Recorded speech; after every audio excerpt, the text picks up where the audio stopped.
Good morning.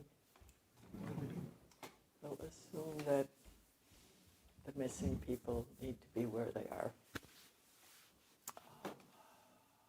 So this is our last work period of 2. I remembered something that I forgot to say yesterday. And I'm really sorry I forgot it, so I'll say it now. And that is, taking care of the land involves death sometimes. Yesterday I asked a couple of people to kill a lot of Japanese beetles. And I didn't even think about it. I was just grateful that they were willing to do it.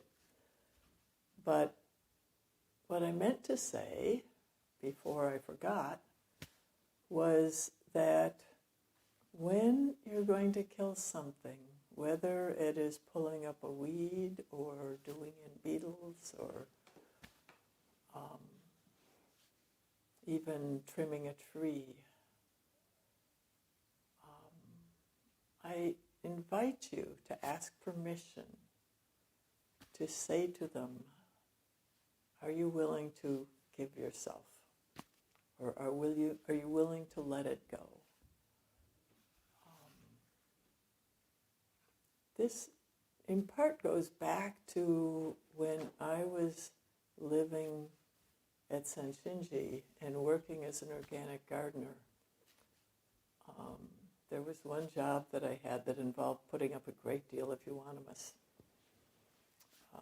Northern people don't know euonymus so far. But it's a very invasive plant, and it spreads widely.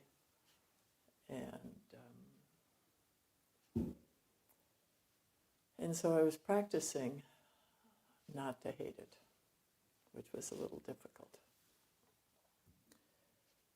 And the practice that I found at that time was to say to it, are you willing to let go? Are you willing to let go? And I would invite it to let go. And then I would dig as deep as I could with my knife, trying to get the last of the roots out. And I would sometimes add water if the soil was dry to make everything physically easier. But, getting rid of euonymus is supposed to be an impossible task. You just try to manage it. A couple months after I was done with that job, I went by the yard just to see how well I had done. Of course, I had also done 2 hits on it. It's like, did everything and then came back and pulled out the new sprouts. But I thought that I did really well in removing it. And I also thought that I had not done it with hate, which was perhaps, for me, more important. The story I told yesterday about they communicate with each other really means that it's not only good practice, but it may be essential for us to get ourselves on speaking terms with those beings that we have trouble with. And so I find this easier with plants than with humans. And sometimes I remind myself that I should work on the humans too. But anyway, I would invite you to that. It probably slows you down, especially if you're listening for an answer. And sometimes the answer will come in something that just refuses to be pulled up. And sometimes you might have a feeling, yes, it's okay, or no, it's not okay.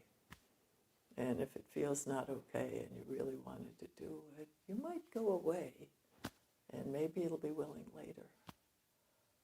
The question of how to live in harmony with this earth, with the natural world in particular, is a serious question in this time in our culture.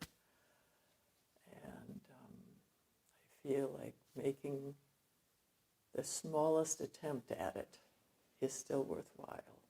even, failing again and again, just like we fail to calm our minds in Zazen. To just keep making the effort to be in relationship. Relationships aren't always pretty. So that's what I wanted to add. And, okay, I'll turn that off.